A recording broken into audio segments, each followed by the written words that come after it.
today's video, I'm going to show you how to use Visual Studio Code to connect your remote server so you can work directly on that server. To do that, first you need to confirm that you have extension called Remote SSH installed. And to do that, you can just search under your extensions. So Remote SSH. And if you don't have it installed, all you need to do is click on the install button next to it, and that will install it along with a couple other extensions that are needed. Once you have those installed, all you need to do is click on the bottom left here, and then here you can click on connect to host, and you can either add new host directly from here, or you can open the configuration file and add it manually. I'm going to do it from the file this time so you can see how it's done.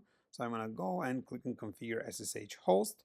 And it's going to ask you where you want to store that configuration file. In my case, I'm going to keep it under my user's home directory SSH, and it will be in this config file. And then here you can enter the information of your server. One thing I need to mention here is under host, you enter just the name of your server. It doesn't have to be the actual name of the server, just more like a tag, just something that identifies that server for you. And since I'm going to be connecting to my Minecraft server, I'm just going to go ahead and type Minecraft here.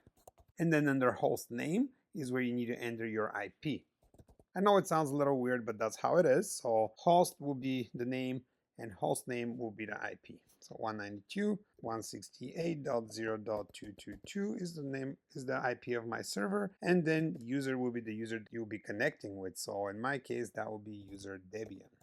And once you have all that entered, you can go ahead and close this file, and then again go back in the bottom left and click on open remote window button. And then again we're going to click on connect to host, and now you can see that I have my server saved here and it's already showing. It's called Minecraft server. So I'm going to go ahead and I'm going to click on that. That will open a new window, and then I'll be asked to confirm the fingerprints. This is the first time I'm connecting to this server from here. So I'm going to go ahead here and click on continue, and then I'll be prompted for my password. Now I'm going to enter my password, and it's going to take a few seconds and I will be in the server.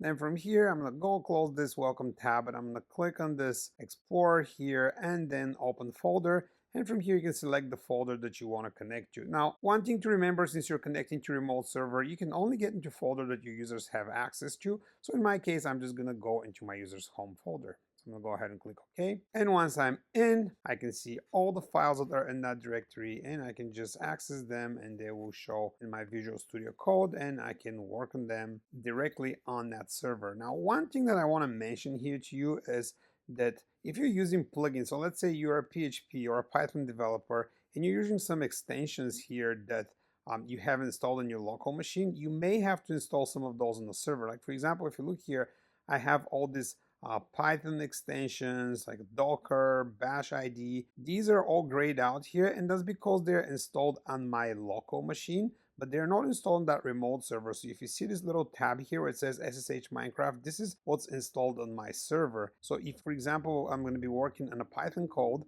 and I want to have this extension, I'm going to need to install it on the server. And to do that, all I need to do is I can just do it from here, and I can just click on it and then install an SSH is the button that you need to click, and that will install that extension on your server. So I'll just give it a minute here to complete the installation, and you should see this extension popping up here under SSH Minecraft installed. And now that's completed, if I click on the drop down, you can see now that I have let me expand this a little bit. Now you can see that I have all these Python extensions got installed, because the one I tried to install was debugger, but then all the other ones are dependencies that are needed, so they all got installed on the server. And that's how it works. I hope this video was useful. If you liked it, please go ahead and click on the like button. And if you want to see more of my videos, please go ahead and subscribe for my channel. Thank you for watching.